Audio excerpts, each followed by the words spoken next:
Whether you are interested in preparedness, you want to save a little bit of money each month on your electric bill, you're looking to go completely off grid, or maybe you're like me and all of the above are interesting to you, a 48 volt battery is going to get you a whole lot further than a lot of these 12 volt systems. That's why when Vaterer got a hold of me about reviewing their 100 amp hour 48 volt rack mount battery, I was very interested because if you've watched any of my videos in the past, you know I'm looking to upgrade to 48 volts. And this is, if this battery works out, this is the perfect starting point. Now, instead of doing the typical cookie cutter review, what I want to do is show you how I plan to use this. I've got a couple of different setup ideas, and I've got one that this is the beginning stages of, and I'll show you how that works, hooking this up to my sub panel. And even though most people start out with that 12 volts I did, that's not going to work when you're talking about whole home power. Everyone starts with the 12 volts because they're simple and easy and they're cheap. But once you start trying to run larger appliances, store a larger amount of energy, that's where you start to run into problems with 12 volts because it takes larger components and it really becomes unrealistic when you're talking about these larger systems. One of the downsides to a 48 volt system, however, is you can't run 12 volt appliances. So that means I can't plug my IceCo into this. I can't use the carport or any accessories that would be 12 volts. You can, however, get a 48 volt to 12 volt converter and you can fix that problem, and those are relatively inexpensive. With a 48 volt system like this Vaterer, you get lower amperage, which means lower heat, and believe it or not, that is the biggest fire risk you have, is your wires heating up. It also means better efficiency, better inverter capabilities, easier scaling, and like I said, that whole home backup potential, and you'll understand as we go through this video today. Now, just to give you an idea, amps are what creates heat, and heat is what creates the loss in these wires, and if there's enough of it, could create a fire as well. So if you're running 2,000 watts at 12 volts, you're looking at 167 amps that you're using. At 2,000 watts at 48 volts, you're looking at 42 amps, which is a quarter of the amps that a 12 volt battery would put out. This is a massive difference. And what this means when it's pushing less amps, that means you can use smaller cables. So if you are getting up into the 5 kilowatts, 10 kilowatts, you don't need these massive cables, which is really unrealistic. It means less heat, which means better efficiency, less voltage drop. That's why when you see all these off-grid setups, they're usually 48 volts. And even all of the power stations that we see these days use a battery in the 48 to 50 volt range. So you can see the benefits of a 48 volt system compared to a 12 volt system. If you are planning on expanding in the future, it may be a smart idea to go with that 48 volts.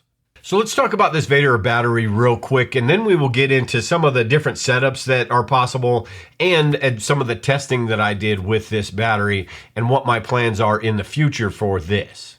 This battery weighs just over 100 pounds, but it's actually movable because of the two handles that it has right on top. It's actually not that hard to move around. It's about 17.5 inches by 18 inches by 6.1 inches. So it's not, as small as your typical 12 volt battery. It's pretty substantial, but considering that you've got 5 kilowatt hours inside this battery, this is a pretty good size. I did a capacity test with this, and I started at 100% and drained it to 0 using a space heater at 1400 watts. And my voltmeter said that I got just over 5 kilowatts out of this battery, but my wall monitor, my Tapo, said I got about 4.78 kilowatt hours. Either way, those are pretty good numbers and slightly above what their stated kilowatt hours are. And on the battery, it said I was using 29.3 amps, which at 12 volts would be 125 amps. So you can see what a big difference that is. But what that means is my inverter was using 120 watts. So this Junepah running at 1400 watts is 92% efficient. So in the 3.5 hours that it took to drain this battery we're looking at just over 400 watt hours plus the 5.03 kilowatts or the 4.78 kilowatts. So the test that I did here is above the 5100 watt hours. This is a 51.2 volt, a 48 volt battery. It's got 100 amp hours. It's a Life PO4 battery, which lasts much longer than your typical lead acid batteries.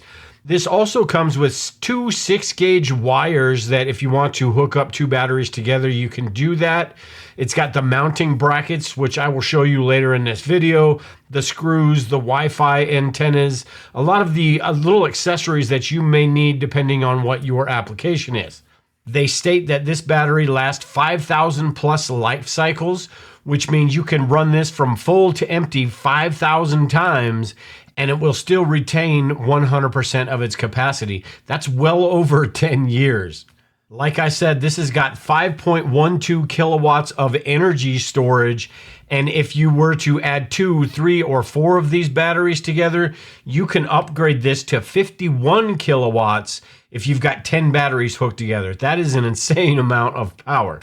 Like I mentioned earlier, this has got 100 amp BMS, which are battery management systems, and this is a JBD BMS, which is a quality BMS. It generally gets pretty good reviews, and that's because it's a mix of reliability and affordability. It's not top of the line, but it is a good BMS, which is what makes these LFP batteries so safe. It monitors the battery's condition, it protects against overcharging, over discharge, short circuits, overcurrent, and takes care of everything so you don't have to worry about it. This particular battery has low temperature protection. It doesn't have the self-heating, but for colder climates, like if I put it in my garage here in Colorado, it automatically stops charging below 32 degrees. So if it gets below freezing in my garage, it won't charge for the safety of the battery. The discharging stops at -4 degrees. And again, this helps protect the battery from damage in these extreme temperatures. My garage doesn't ever get that cold. And when I go over how I plan on setting this up out there, I'll talk to you about what I'm going to do with this. But it is a nice feature to have that if it does get to these conditions, it will just stop charging or it'll stop working altogether until the temperature raises.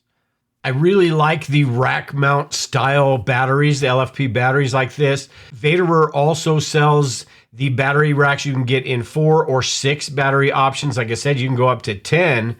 And these batteries can also sit vertically or horizontally, so they don't have to be like I have mine set up here. You could put them with the back of the battery on the floor.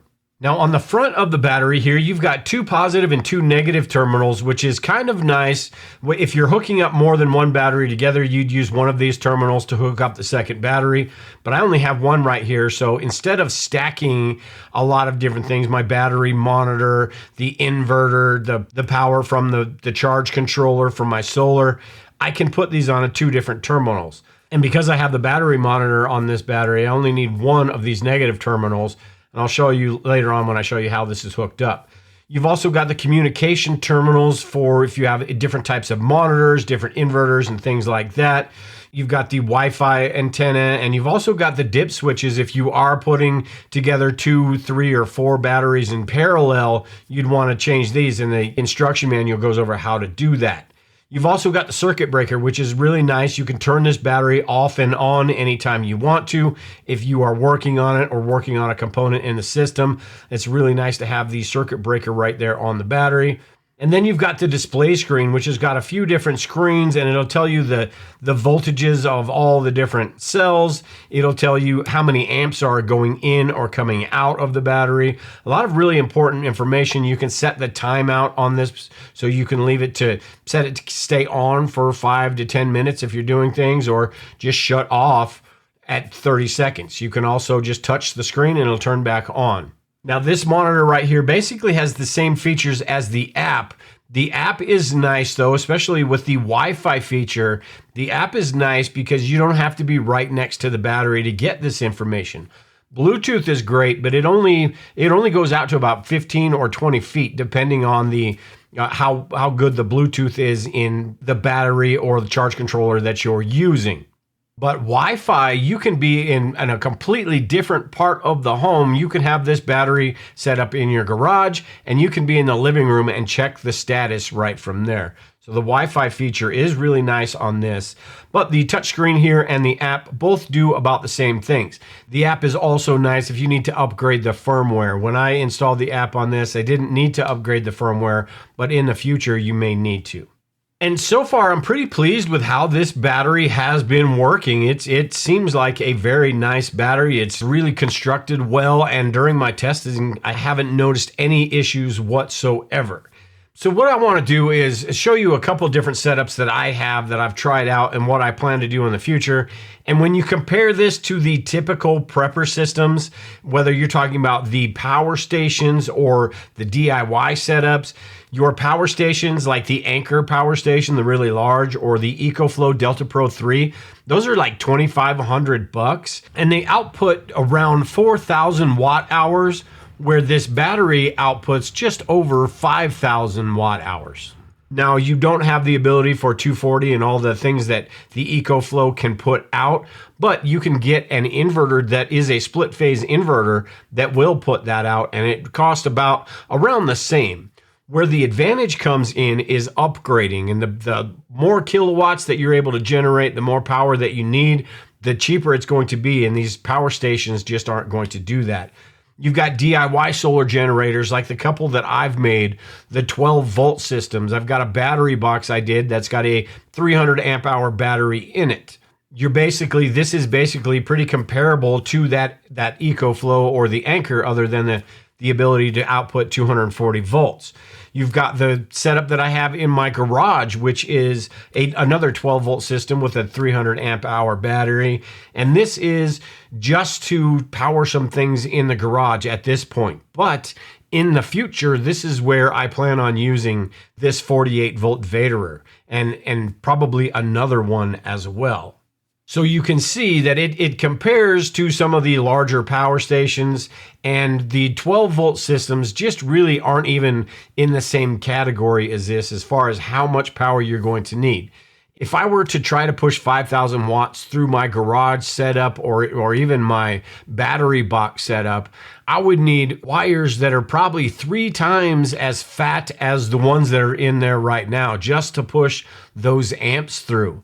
I'd also need bigger fuses and a larger inverter. So the 12 volt systems just don't stack up to the 48 volt systems, which is why I am moving away from 12 volt and going to the 48 volt systems. Now, when I first got this battery, what I did is I just put it on a shelf and I used my Jumpa inverter just to do a little bit of testing. And this is just your basic Walmart shelf, cheap little Walmart shelf you can get. And if you've watched any of my older videos, you'll notice that this is where I used to have my two 12 volt batteries hooked up in series to create a 24 volt system.